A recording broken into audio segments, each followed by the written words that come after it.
Hey guys, it's me, Rebecca. I'm back to teach you a really cool gardening tip with your essential oils. Right now, where I live in Idaho, it's March, and it's like there's snow outside. Hello. So there's no way that people in my area are starting to garden outside. What we all do when it's March is we need to start some of our really long bearing plants like tomatoes that take over 120 days to ripen. We're starting them inside. So some of you that live in warmer climates, you may start yours outside. You might bite starts and plant them directly in the ground. But here in March in Idaho, this is what we're doing. Let me moving the camera so that you can see.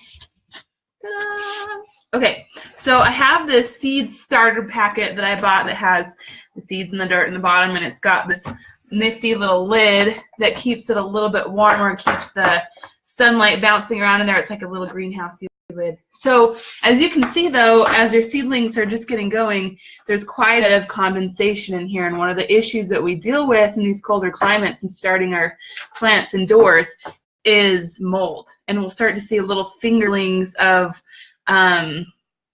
extra life that we don't want in there creeping into our garden. And so the application I want to show you today is of using onguard. Is of using onguard essential oil in our gardens for the purpose of keeping mold off of them. So I'm going to remove the greenhouse top of my seedlings. See, those tomatoes are just doing great. All right, and I'm going to, I'm using a 2-ounce squirt bottle here. It's just filled with water, like pretty much to the top with water. And I've added only 2 drops of onguard essential oil. That's really all that you need in order to give it a very fine mist over to the top of your plants and kill the mold. Anything that's a higher concentration than that, you're going to risk actually hurting your plants because the cinnamon's hot and it will burn them too. So I'm going to make sure that I shake it really, really good.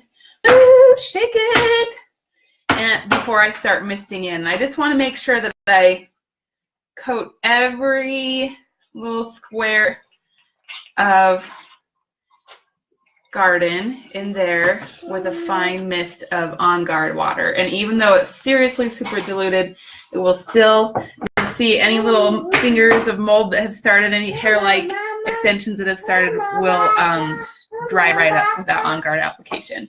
So I'm going to put them in my chives right here too, just a couple of squirts. And as you can see, that only took an eensy-weensy amount of my bottle, so I can continue to reuse this bottle throughout the gardening season, especially when I start to put things outside. And another one of the mold issues that we deal with in this area is blights our tomatoes. So it's still a fungus, it's still a problem, sometimes it's a virus.